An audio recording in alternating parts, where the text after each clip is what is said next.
नमस्कार दोस्तों, कैसे हैं आप? मैं हूं गौरव और यह है ट्रांसफॉर्मेशंस। एक देश के बहुत बड़े अर्थशास्त्री का एक कोट है, इकोनॉमिस्ट का कोट है कि you should first have the capital before distributing among the citizens, और you can say for the welfare of the state.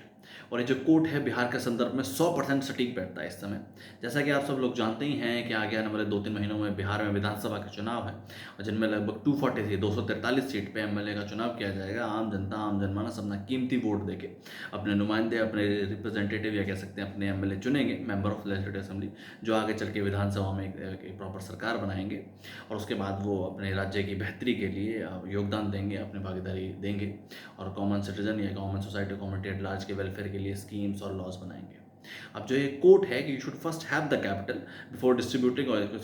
You can say for helping the welfare of the particular state. तो आपके पास capital होना बहुत ज़्यादा ज़रूरी है। इस समय आप बहुत बड़े बड़े लोगों को, एडवोकेट्स के, इंटेलेक्चुअल लोगों के इस तरीके के विचार सुन रहे हैं, अखबारों में पढ़ रहे हैं कि किस तरीके से अगर जो है बिहार अपने माइग्रेशन या एक तरीके से अपने लेबर ओरिएंटेड इकोनॉमी को इम्प्रूव करे तो बेहतरी हो सकती है, या अगर वुमेन को सेंट्रलाइज तरीके से उनको भी एम्पावर किया जाए तो बेहतरी हो सकती है, या पटना शहर के अलावा और काफ़ी सारे शहर हैं जैसे गया जी है, मुजफ्फरपुर है,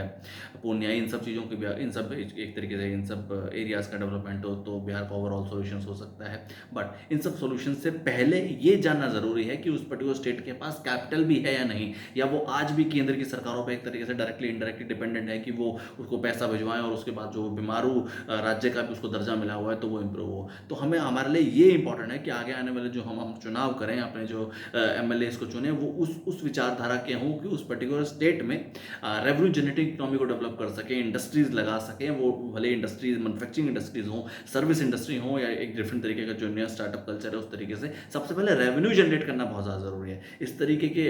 बहुत ही ज्ञानवर्धक विचार की अगर हम इकोनॉमी पे काम करें, या अपने लेबर ओरिएंटेड करें, या स्किल ओरिएंटेड यूथ बनाएं, या स्किल ओरिएंटेड लेबर बनाएं, तो बेहतरी हो सकती है। बट अगर ऑन ग्राउंड देखेंगे तो जितनी भी सरकारें अब तक रही, इन सब सरकारों ने थोड़ा बहुत तो इस एरियाज में काम किया ही है, तब भी हमें कोई बहुत बड़ा या कोई बहुत बड़ा ब्रॉडर चेंज इन सब एरियाज में देखने को नहीं मिला। और हम उसी तरीके के पुराने विचारधारा के साथ ही चलते रहेंगे और सिमिलर तरीके के विचार ही देते रहेंगे, तो कोई बहुत बेहतर या कोई बहुत बड़ा इस चीज़ का सोल्यूशन नहीं हो पाएगा। तो सबसे इंपॉर्टेंट बात जो इस पर्टिकुलर वीडियो में मैं कहना भी चाहता हूँ, या बिहार के संदर्भ में कहना चाहता हूँ, कि you should first have the capital. हमें सबसे पहले ये इंश्योर करना है कि कैपिटल किस तरीके से आएगा, जो वो पर्टिकुलर स्टेट है वो खुद रेवेन्यू जनरेटिंग स्टेट कैसे बनेगी, जो उसका युवा है वो रेवेन्यू जनरेटिंग युवा किस तरीके से बन सकता है, भले वो न्यू इंडस्ट्रीज को एस्टेब्लिश करके हो, भले ही न्यू सर्विस सेक्टर को इंप्लीमेंट करके हो, भले ही वो किसी भी तरीके की नई प्रोग्राम पॉलिसीज को इंप्लीमेंट करके हो, ताकि उस स्टेट के पास एम्पल अमाउंट ऑफ रेवेन्यू हो, जिससे प्रोग्रेसिव डेवलपमेंट या कहते हैं phase manner, step wise manner development हो सके। ये सबसे जरूरी है।